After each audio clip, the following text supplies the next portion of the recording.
Hello साथियों, नमस्कार, वंदे मातरम। मैं गणेश स्वागत करता हूं आपके प्यारे परिवार सॉल्यूशन विद गणेश में। साथी, कैसे हैं आप लोग? उम्मीद करता हूं अच्छे होंगे, शानदार होंगे, ज़बरदस्त होंगे और तैयारी भी अपनी शानदार ज़बरदस्त कर रहे होंगे। तो साथी, कल की क्लास में हम लोगों ने खिलजी वंश को पढ़ लिया था, जिसमें जलालुद्दीन खिलजी, अलाउद्दीन खिलजी के बारे में पूर्ण रूप से हम लोगों ने पढ़ लिया था। आज का टॉपिक हम लोगों के सामने जो रहेगा वो रहेगा दिल्ली सल्तनत से। दिल्ली सल्तनत तो चल ही रहा है अपना, तो खिलजी वंश समाप्त हो गया है। अब चलेगा आपका तुगलक वंश। ठीक है साथी, अब चलेगा तुगलक वंश। तो सभी साथियों से मैं अनुरोध करना चाहता हूं, जो भी साथी कल की क्लास नहीं देख पाए थे वो चैनल पे जा कर के प्लेलिस्ट बना हुआ है संपूर्ण इतिहास का, वहाँ से आप क्लास को देख सकते हैं। और जो भी भाई मेरे अभी तक चैनल को सब्सक्राइब नहीं किए हैं वो सॉल्यूशन विद गणेश को सब्सक्राइब करके साथ में जुड़ जाएं, ताकि उनकी तैयारी अच्छे ढंग से होई। ठीक है साथी, तो आगे हम लोग बढ़ते हैं। आज का टॉपिक शुरू हो रहा है हमारा तुगलक वंश से। तो तुगलक वंश का कार्यकाल कब से कब तक रहा? तो तुगलक वंश का कार्यकाल रहा आपका 1320 से 1414 ईस्वी तक रहा। तुगलक वंश का पहला शासक जो रहा, यानी तुगलक वंश का जो पहला सुल्तान हुआ वो कौन हुआ? तो तुगलक वंश का पहला सुल्तान हुआ गयासुद्दीन तुगलक। क्लियर है साथी? तुगलक वंश का संस्थापक गयासुद्दीन तुगलक ही था, तभी यह पहला सुल्तान हुआ ना। यह तुगलक वंश का संस्थापक था। कौन? गयासुद्दीन तुगलक।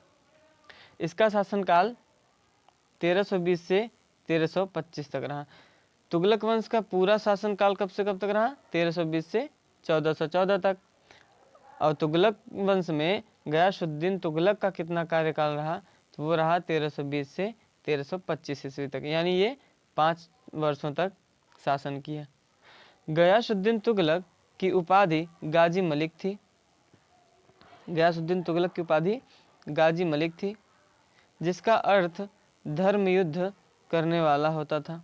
यह धर्म युद्ध करता था।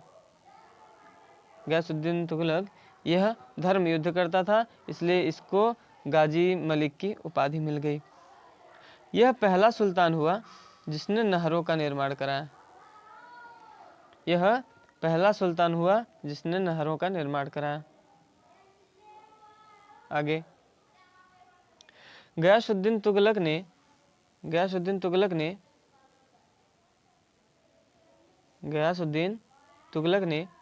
मोहम्मद बिन तुगलक के सहयोग से तुगलकाबाद नगर की स्थापना कर देता है। किसके सहयोग से? तो मोहम्मद बिन तुगलक के सहयोग से तुगलकाबाद नगर की स्थापना कर देता है। ये थोड़ा आप लोग ध्यान रखिएगा, ये फैक्ट इम्पॉर्टेंट है कि इसका विवाद जो रहता है वो किससे होता है? इसका विवाद जो होता है निजामुद्दीन औलिया से था। और ये निजामुद्दीन औलिया का एक कथन आप लोग याद रखिएगा, अभी दिल्ली दूर है। यह किसने कहा था? यह कथन किसका था? तो यह कथन था निजामुद्दीन औलिया का। तो साथी, उम्मीद करता हूँ आप लोगों को सेशन अच्छा लग रहा होगा, आप लोग तैयारी अच्छे से कर रहे होंगे। इसके बाद तुगलक वंश में एक जहांपनाह नगर था, जिसमें मोहम्मद बिन तुगलक ने लकड़ी का महल बनवाया था। इस महल के वास्तुकार कौन थे? यानी इस महल को बनाया किसने था? तो अहमद अयाज ने इसको बनाया था। अहमद अयाज इसके वास्तुकार थे। क्लियर है साथी? इसके बारे में आगे पढ़ते हैं।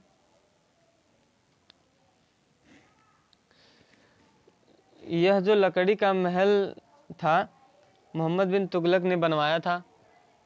यह जो लकड़ी का महल था मोहम्मद बिन तुगलक ने बनाया था। इसी महल में दबकर गयासुद्दीन तुगलक की मृत्यु हो जाती है। इसी महल में दबकर गयासुद्दीन तुगलक की मृत्यु हो जाती है। और गयासुद्दीन तुगलक का मकबरा कहाँ स्थित होता है? गयासुद्दीन तुगलक का मकबरा दिल्ली में स्थित है। ये बात आपको याद रखना है, ठीक है साथी। इसके बाद तुगलक वंश का अगला सुल्तान मोहम्मद बिन तुगलक होता है। तुगलक वंश का अगला सुल्तान मोहम्मद बिन तुगलक होता है। अब हम लोग पढ़ेंगे मोहम्मद बिन तुगलक को। हम लोग ने गयासुद्दीन तुगलक को देख लिया जो कि तुगलक वंश का संस्थापक था। अब हम लोग पढ़ेंगे मोहम्मद बिन तुगलक के बारे में। क्लियर है साथी?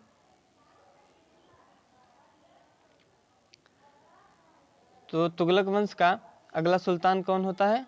तो तुगलक वंश का अगला सुल्तान होता है मोहम्मद बिन तुगलक। यह सभी सुल्तानों में से सबसे विद्वान सुल्तान था। ये इम्पॉर्टेंट फैक्ट है, यह सभी सुल्तानों में से सबसे विद्वान सुल्तान था। और सबसे निरक्षर यानी सबसे अनपढ़ कौन शासक था? तो आप कहेंगे वो था अलाउद्दीन खिलजी। अलाउद्दीन खिलजी, ठीक है साथी। इसका शासनकाल यानी मोहम्मद बिन तुगलक का शासनकाल जो रहा वो 1325 से 1351 ईस्वी तक रहा। इसे कुछ अन्य नाम से भी पुकारा जाता था। कौन कौन से नाम थे?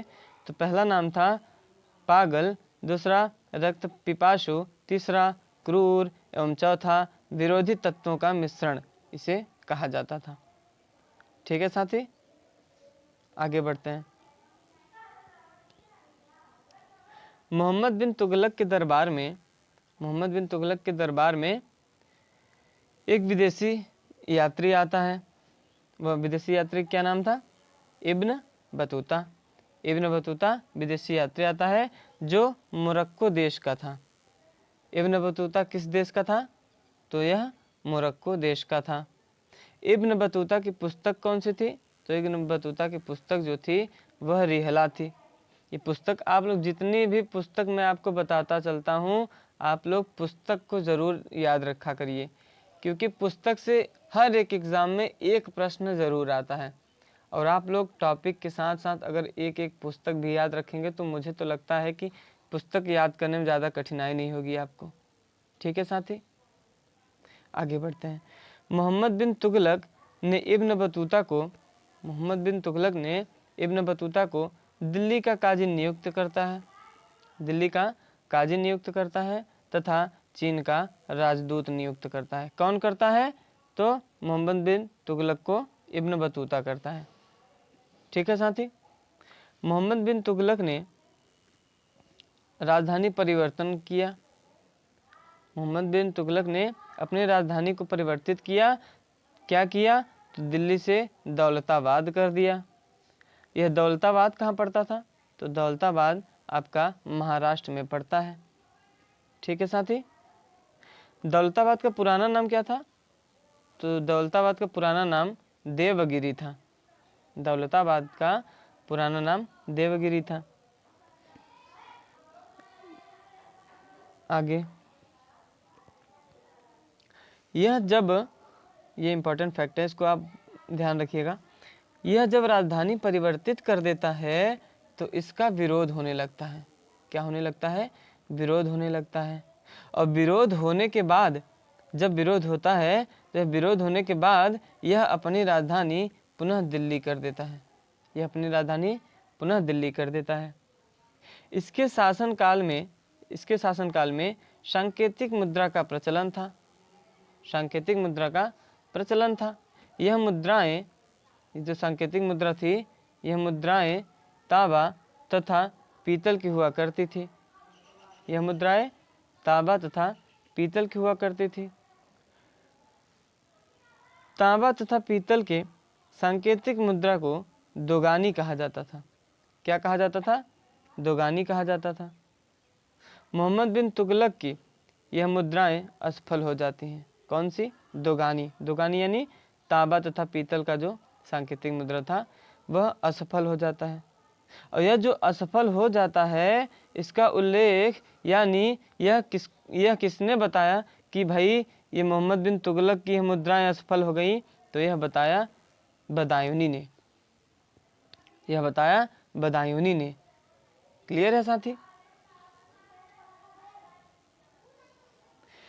मोहम्मद बिन तुगलक की यह मुद्रा असफल हो जाने के बाद, जब यह मुद्रा असफल हो जाता है तो यह चीन के राजा कबलई खां से प्रेरणा लेता है। यह चीन के राजा कबलई खां से प्रेरणा लेता है तथा प्रेरणा लेकर यह चमड़े की मुद्रा का प्रचलन शुरू कर देता है। यह चमड़े की मुद्रा का प्रचलन शुरू कर देता है। मोहम्मद बिन तुगलक की उपाधि, मोहम्मद बिन तुगलक की उपाधि क्या थी? तो मोहम्मद बिन तुगलक की उपाधि थी मनीहारों का राजकुमार। मोहम्मद बिन तुगलक की उपाधि थी मनीहारों का राजकुमार। ये इसका ये इम्पोर्टेंट फैक्ट है कि इसने दोआब कर में वृद्धि कर दी। दोआब कर यानी दो नदियों के मध्य जो उपजाऊ क्षेत्र होता था उसे दोआब कहा जाता था। दो नदियों के मध्य जो उपजाऊ क्षेत्र होता था उसे दोआब कहा जाता था। और यह नदियाँ कौन कौन सी थी? तो यह नदियाँ गंगा तथा यमुना थी। यह नदियाँ गंगा तथा यमुना थी।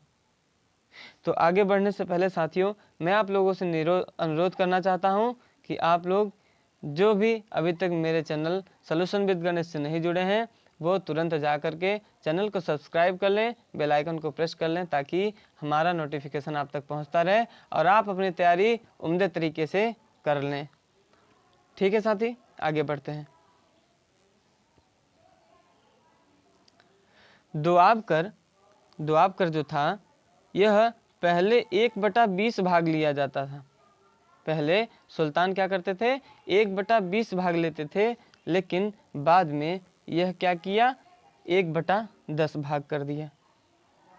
यह 1/10 भाग लेने लगा। मोहम्मद बिन तुगलक किसानों को ऋण देने वाला यह पहला सुल्तान हुआ। मोहम्मद बिन तुगलक किसानों को ऋण देने वाला पहला सुल्तान था। इसके समय एक कृषि विभाग था जिसे आमिर एक कोही नाम से जाना जाता था। मोहम्मद बिन तुगलक का अभियान देखते हैं। मोहम्मद बिन तुगलक का अभियान देखते हैं। तो पहला अभियान इसका खुरासान ही अभियान था। यह अभियान, जो खुरासान अभियान होता है, यह अभियान अफगानिस्तान में होता है। यह अभियान अफगानिस्तान में होता है। और खुरासान कहाँ पड़ता था? तो खुरासान जो है अफगानिस्तान तथा ईरान के सीमा पर पड़ता था। यानी अफगानिस्तान तथा ईरान के बॉर्डर पर क्या पड़ता था? खुरासान पड़ता था। आगे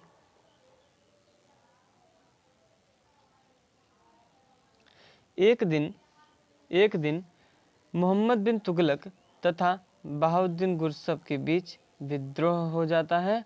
एक दिन मोहम्मद बिन तुगलक तथा बहाउद्दीन गुरसब के बीच विद्रोह हो जाता है। इस विद्रोह से बहाउद्दीन गुरसब भाग जाता है। इस विद्रोह से बहाउद्दीन गुरसब भाग जाता है। और यह भागकर कहाँ जाता है? तो यह भागकर कंपाली कहाँ पड़ता है? कंपाली पड़ता है आपके कर्नाटक में। यह भागकर कंपाली के राजा की शरण में चला जाता है। कौन चला जाता है? बहाउद्दीन गुरसब। क्लियर है? कंपाली के राजा के दो सेनापति थे।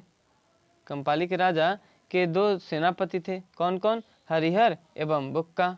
हरिहर एवं बुक्का दो सेनापति थे। तो मोहम्मद बिन तुगलक हरिहर एवं बुक्का को लालच देता है कि तुम मेरे साथ चलो, मैं तुमको किसी साम्राज्य को दे दूंगा और तुम उस पर शासन करना। ठीक है साथी? तो यह जब इसको लालच दे देता है तो यह क्या करते हैं? दोनों धर्म परिवर्तन करके ये दोनों मुसलमान बन जाते हैं। ये दोनों मुसलमान बन जाते हैं। इसके बाद ये दोनों मिलकर विजयनगर साम्राज्य की स्थापना कर देते हैं। हरिहर एवं बुक्का दोनों मिल करके विजयनगर साम्राज्य का स्थापना कर देते हैं। विजयनगर साम्राज्य की स्थापना कब हुई थी? तो 1336 ईस्वी में हुई थी। किसने किया था? हरिहर एवं बुक्का ने किया। विजयनगर साम्राज्य की राजधानी क्या थी? तो विजयनगर साम्राज्य की राजधानी हम्पी थी। क्या थी? हम्पी। और विजयनगर का शाब्दिक अर्थ क्या था? जीत का शहर। विजयनगर का शाब्दिक अर्थ था जीत का शहर।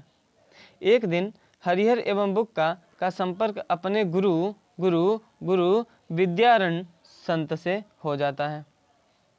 इनके जो पुराने गुरु थे, जो हिंदू धर्म के गुरु थे, उनसे इनका संपर्क होता है। तो यह अपनी सारी व्याथा बताते हैं, सारी अपनी कहानी बताते हैं। तो उसके बाद विद्यारण्य संत जो हैं, ये अपने संपर्क में लेने के बाद इनको हरिहर बुक्का दोनों को मुसलमान से फिर हिंदू बना देते हैं।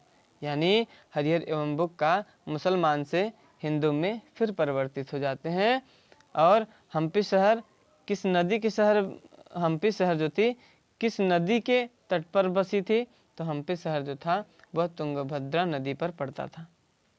ठीक है साथी, तो उम्मीद करता हूँ आप लोगों को सेशन अच्छा लगा होगा, आप लोग अपनी तैयारी जम के कर रहे होंगे। तो साथी आज के लिए बस इतना ही। कल हम लोग शुरू करेंगे बहमनी साम्राज्य को, उसके बाद फिरोज तुगलक को देखेंगे। ठीक है साथी, उम्मीद करता हूँ क्लास आज की आपको अच्छी लगी होगी। और जो भी साथी अभी तक लाइक नहीं किए हैं क्लास को, लाइक कर दें और शेयर कर दें और चैनल को सब्सक्राइब कर लें। ठीक है साथी, तो आज के लिए बस इतना ही। धन्यवाद। वंदे मातरम। जय हिंद।